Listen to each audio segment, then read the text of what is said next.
Corona भी बुजुर्गों को या बच्चों को ज़्यादा अफेक्ट कर सकता है, तो हमें एहतियातन अधिक से अधिक थोड़ा सा सुरक्षा रखने की ज़रूरत है और कोशिश करें कि बुजुर्ग और बच्चे घर से बाहर ना जाएं, सड़कों पर ना घूमें, अन्यथा घूमने की, रोड पे निकलने की, बाहर लोगों से मिलने जुलने की ज़रूरत नहीं है। बच्चे चंचल होते हैं, खेलना चाहेंगे, पार्क में जाना चाहेंगे, रोड पे जाना चाहेंगे, साइकिल चलाना चाहेंगे। उन्हें गार्जियंस को समझाना होगा कि अभी कुछ दिनों तक घर पे रहें, मोबाइल से जो भी इंडोर गेम्स खेलें, कैरम खेल सकते हैं, लूडो खेल सकते हैं, बाहर साइकिल चलाने ना जाए। पर उम्र का जो दोनों पड़ाव है, सीनियर सिटीजन्स और बच्चों, दोनों को इम्यूनिटी कम है, तो अपने आप को बचा के ज़्यादा रखना होगा, ज़्यादा एहतियात बरतना चाहिए और ज़्यादा सावधानियाँ रखनी चाहिए। दोस्तों, मैं हूँ राजन ओझा और आप देख रहे हैं हमारे YouTube चैनल राज 24 न्यूज को। दोस्तों, आज हम हैं राज नर्सिंग होम के डायरेक्टर डॉक्टर राजेश राय के साथ में। आज हमारा देश जिस प्रकार से इस वैश्विक महामारी कोविड-19 कोरोना जैसी महामारी से परेशान है और अब तक इसका समुचित व्यवस्था नहीं हो पाया है और सभी लोग दिन पर दिन जिस प्रकार से मरीजों की संख्या बढ़ना एक चिंता का विषय है। कुछ इसी विषय पर हम डॉक्टर साहब से चर्चा करेंगे और जानकारी लेंगे। डॉक्टर साहब, ये जो कोरोना जो है बीमारी, इसके बारे में जैसे ये कैसे क्या है, इस तरह से अब तक कोई दवा वायरस जो भी लोग तरह तरह की बातें कर रहे हैं तो होम्योपैथ में है, तो इस तरह से इसके बारे में जरा कुछ बताइए कैसे क्या चीज है। लोगों को, कुछ लोगों को इतना त्रासद भी हो गया है कि आम मतलब फ्लू जैसे सर्दी जुकाम अगर हो भी रहा है तो लोग इस तरह से भी एक्सेप्ट कर रहे हैं कि मतलब कोरोना इसको हो गया और समाज में भी उस व्यक्ति को लोग दूसरे घृणित टाइप का देख रहे हैं। इसके बारे में जरा कुछ बताएं। नमस्कार, आप सभी का स्वागत है इस न्यूज चैनल पे और मैं श्री राजन ओझा जी के साथ रॉ 24 न्यूज चैनल पे।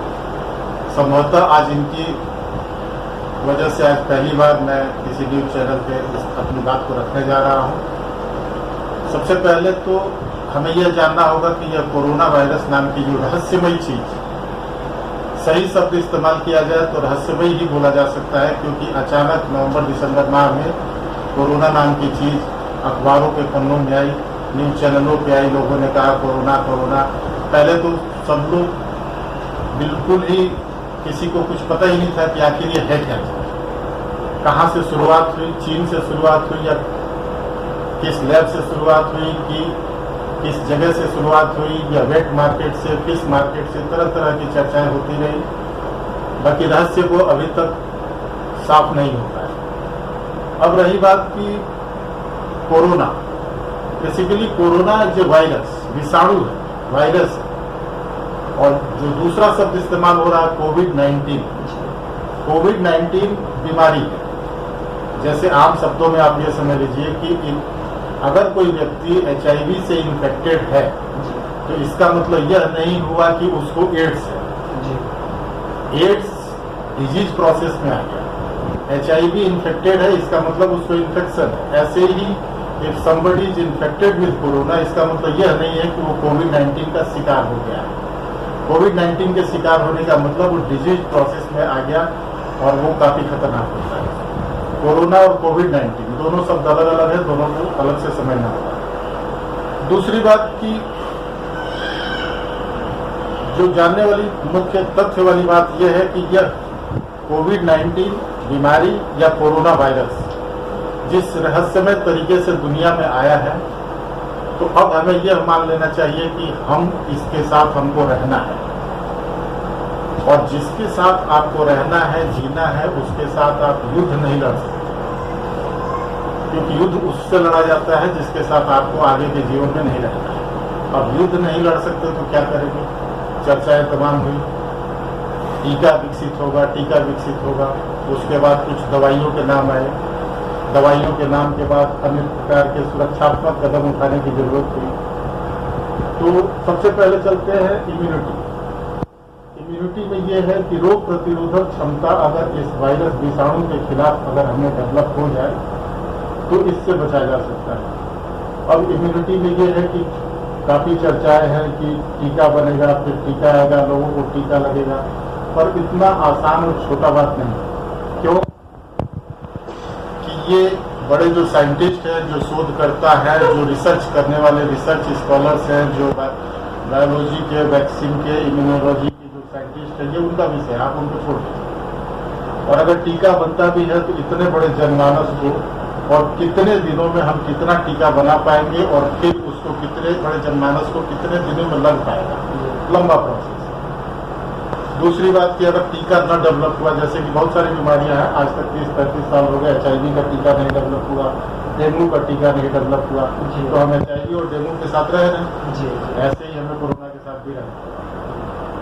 अब एक दूसरा तरीका है कि रोग प्रतिरोधक क्षमता आम जनमानस इन्फेक्टेड हो, उससे जो हर्ड इम्यूनिटी के थ्रू, तो हर्ड इम्यूनिटी डेवलप होने के लिए समाज में कम से कम 70-80% पॉपुलेशन अगर इन्फेक्टेड हो जाएगी, तब जाके पूरे समाज में हर्ड इम्यूनिटी डेवलप होगी। कहने का मतलब कि जब 70-80% जनसंख्या इससे कोरोना से ग्रसित हो जाएगी, वो भी एक लंबा समय हो, 4-5 साल, 10 साल, 20 साल, कितना समय लगेगा क्या नाम। तो हर्ड इम्यूनिटी के बारे में भी अभी कोई निश्चितता नहीं है, टीके का कहीं कुछ पता नहीं है। दवाइयों में जिसका नाम सबसे पहले उछल के आया वो था हाइड्रोक्सीक्लोरोक्विन, HCQ। बेसिकली हाइड्रोक्सीक्लोरोक्विन जो है एक डिजीज मॉडिफाइंग ड्रग है, जिसका ज़्यादा इस्तेमाल आर्थराइटिस में हुआ था। उसके बाद क्लोरोक्विन एंटी मलेरियल ड्रग है और बहुत सारे ट्रायल किए गए। हाइड्रोक्सीक्लोरोक्विन का नाम तो आया मगर लगा नहीं कि कुछ कर पाएगा कोरोना। दूसरा कुछ एंटीवायरल ड्रग्स है, एंटीवायरल ड्रग्स में भी एक दो जगह पर ट्रायल किया गया। कुछ लोगों ने HIV के ड्रग्स को, कुछ एंटीवायरल ड्रग्स को, कुछ क्लोरोक्विन की एक मिक्स थेरेपी बनाई। कुछ दिनों पहले समाचारों में आए थे, जयपुर में किसी डॉक्टर साहब ने ऐसा किया था, बट वो भी हकीकत नहीं कि उससे भी कुछ होने वाला नहीं। अब साफ सुथरा क्या बचा कि इम्यूनिटी का अभी तक कुछ अंदाजा नहीं है कि कब तक हर्ड इम्यूनिटी पॉपुलेशन में डेवलप होगी, कब टीका आएगा, दवाइयाँ कुछ स्पेसिफिक है नहीं। अब सिर्फ और सिर्फ जो बचता है वो 3 चीज़ें हैं। आप जब भी घर से बाहर निकलिए, फेस मास्क का इस्तेमाल कीजिए। उसमें भी जैसा कि कहा जा रहा है कि गमछा का से मुंह ढक लीजिए, रुमाल से मुंह ढक लीजिए, सही है मुंह ढकना, पर जो हकीकत है कि कम से कम 3 लेयर मास्क, नहीं तो N95 मास्क रहे तो और उचित जी। मास्क का इस्तेमाल कीजिए। हर आधे घंटे बाद, 1 घंटे बाद, जहाँ भी जैसे भी आपको अवसर मिले, साबुन से हाथ को धोइए। और तीसरी इम्पोर्टेंट चीज़, मास्क का इस्तेमाल, साबुन से हाथ धोना और फिजिकल डिस्टेंस, शारीरिक दूरी बना के रखिए।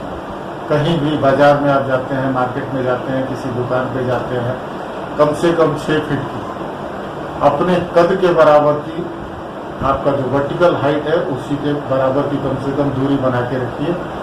और कार्यस्थलों पे मास्क को अनिवार्य कर दिया जाए। जो भी लोग बाजार में जाए वो मास्क का इस्तेमाल करें, फिजिकल डिस्टेंस का पालन करें और कोरोना को फेंके और उसके साथ रहें। इसमें कुछ अच्छी चीज़ें भी हैं। आज की डेट में पॉल्यूशन काफ़ी हद तक कम हो गया। बहुत सारी चीज़ें ऐसी थी जिनके बारे में हम कल्पना भी नहीं कर सकते थे। हम यह भी नहीं जानते थे कि कुछ दिनों में घर बैठे ही सारे काम लैपटॉप और मोबाइल से किए जाएंगे। बच्चे मोबाइल और लैपटॉप पे ही पढ़ाई करेंगे, स्कूल कॉलेज, इसकी तो कल्पना भी नहीं की जा सकती थी। पर ये नई चीज़ें कोरोना ने सिखाया। तो कुछ अगर कहीं बुरा होता है तो उसमें कुछ अच्छाई भी छिपी होती है। डॉक्टर साहब, बीच में जैसे मान लीजिए सब कुछ चीज है, लोग तरह तरह की बात अपने से भी मतलब यूज कर रहे हैं लोग बचने के उपाय में।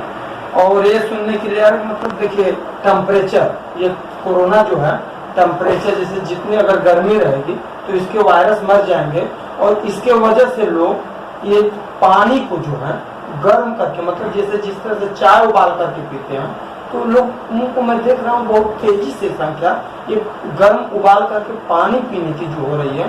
तो ये मतलब क्या है, इससे लोगों को लाभ होगा कि कहीं ज्यादा ऐसे पीने से इसका भी तो कुछ साइड इफेक्ट लोगों को जानकारी न होने के चक्कर में और कहीं और कुछ भी न उत्पन्न हो जाए?